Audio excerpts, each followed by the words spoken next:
కొంతమందిలో ఆవేశం ఉండొచ్చు, ఇంకా టైం పడుతుంది ఎందుకు అని.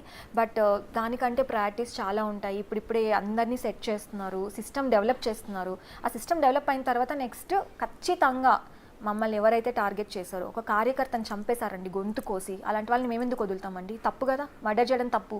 ఒక ఆడపిల్లని బూతు బొమ్మలు వేసి ఇట్లా ట్రోల్స్ చేయడం తప్పు కదా, అలాంటి వాళ్ళని మేమెందుకు వదిలేస్తామండి? వదిలేస్తే సమాజానికి మేమేం మెసేజ్ ఇచ్చినట్టు? విచ్చలవిడిగా తిరగని మెసేజ్ ఇచ్చినట్టు. అలాంటి మా ప్రభుత్వాల్లో జరగవు. నిన్నలే మొన్న మన హోమ్ మినిస్టర్ అనిత, వంగల్పూడి అనిత గారు ఒక అమ్మాయి పైన రేప్ జరిగితే అక్కడికి వెళ్ళిపోయారు, వెంటనే చిటికలో వెళ్ళిపోయి ఆ ఫ్యామిలీకి భరోసా కల్పించారు. చేసిన నిందితుల్ని ఖచ్చితంగా కఠినమైన శిక్షలు పడాలని చెప్పారు. మా ప్రభుత్వం ఇలాగే పనిచేయబోతుంది, 5 ఏళ్ళు ఇలాగే పనిచేయబోతుంది. ఖచ్చితంగా వచ్చే నెక్స్ట్ టర్మ్లో కూడా ఇలాగే పనిచేయబోతుంది. వైఎస్ఆర్ కాంగ్రెస్ పార్టీలో పర్టికులర్గా వీళ్ళు మా హిట్ లిస్ట్లో ఉన్నారని ఏమైనా ఉందా పేర్లు? ఎవరికైనా వార్నింగ్ ఇవ్వదలుచుకున్నారా? Yeah, first hit list Kodali Nani. ఎందుకంటే బూత్ చరిత్రని స్టార్ట్ చేసింది ఆంధ్ర రాష్ట్ర రాజకీయంలో కొడాలి నాని.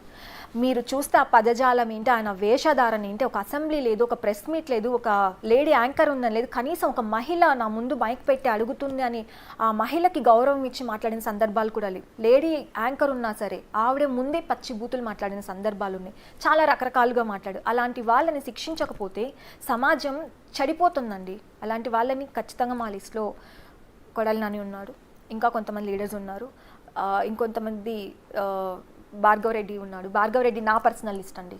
భార్గవ్ రెడ్డిని నేను అస్సలు వదిలిపెట్టాను. సజ్జల్ భార్గవ్ రెడ్డి నేను ఎవరు వదిలినా నేనైతే వదిలిపెట్టనండి.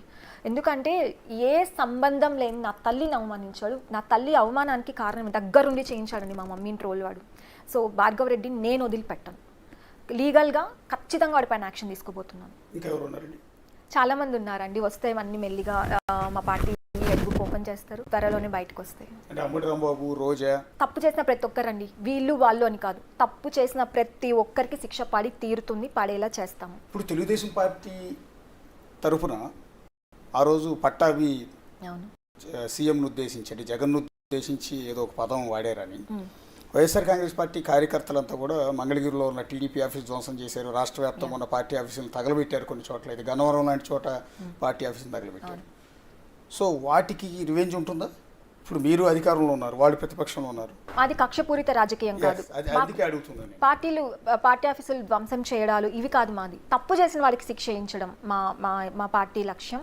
తప్పు చేసిన వాడికి బుద్ధి చెప్పడం మా పార్టీ లక్ష్యం. అంతేగాని వాళ్ళు పగలగొట్టారు కదా అని చెప్పి మేము పార్టీ ఆఫీసుని కూల్చేయడం మాది డిస్ట్రక్టివ్ పాలిటిక్స్ వైపే ఉండదు. బట్ పనిష్మెంట్ ఉంటుంది ఖచ్చితంగా. ఇప్పుడు పట్టాభి గారిని ఆ రోజు అలా కొట్టి అలా పార్టీ ఆఫీసులు విధ్వంసాలు చేస్తే అలా ఆ రకంగా మేము ఎత్తుకుంటే వైఎస్ఆర్సీపీలో ఒక్కరు మిగలరండి. ప్రతి ఒక్కరు బూతులు మాట్లాడిన వాళ్ళు ఉన్నారు. ప్రతి ఒక్కళ్ళు భువనేశ్వరి గారి దగ్గర నుంచి, బాబు గారి దగ్గర నుంచి, తర్వాత లోకేష్ అన్న దగ్గర నుంచి, బ్రాహ్మణి గారి దగ్గర